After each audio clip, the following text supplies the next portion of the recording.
Romkinje i Romi nalaze se u višestruko nepovoljnom položaju. O tome govore institucije koje se bave zaštitom i promicanjem ljudskih prava te postojeća istraživanja. Tek svaki treći romski srednjoškolac pohađa srednju školu. Tek svako treće romsko dijete pohađa predškolu ili vrtić. 20% ih pohađa razrede u kojima se školuju samo Romi. Osim nedovoljne uključenosti u odgojno-obrazovni sustav, što je preduvjet za uključivanje na tržište rada, ali i u sva ostala područja života, djeca i mladi Romi izloženi su mnogim drugim nepovoljnim okolnostima. Među njima valja naglasiti siromaštvo velikih razmjera u usporedbi s većinskim stanovništvom.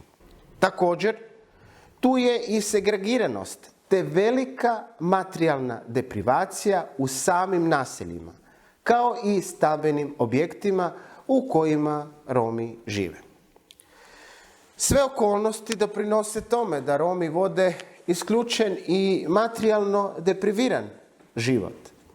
A posljedice ovakvog života stereotipno se i pogrešno povezuju s etničkom pripadnošću te nerijetko smatraju odgovornošću pojedinca. Ili, kao što to katkad možemo čuti, njihovom tradicijom ili načinom života. Odrastajući, djeca i mladi Romi, nažalost, nemaju jednake prilike kao djeca iz većinske zajednice, a kontinuirano su suočeni sa stereotipima, predrasudama i diskriminacijom. Kada djeca i mladi dobiju šansu, kao što prikazuju video radovi koje možemo pogledati na ovoj izložbi, tada se pokazuje da ih od djece iz većinske zajednice ne razlikuju aspiracije, želje, planovi, interesi ili afiniteti, već da njih dijele s ostalom djecom. Ono što ih razlikuje su negativne okolnosti u kojima odrastaju te manjak podrške i prilika. Dragi posjetitelji izložbe, pozdravljam vas u ime Ureda za ljudska prava i prava nacionalnih manjina Vlade Republike Hrvatske kao institucije koja je organizirala ovu izložbu te na čiju su inicijativu snimljeni videoradovi o životu djece i mladih Roma.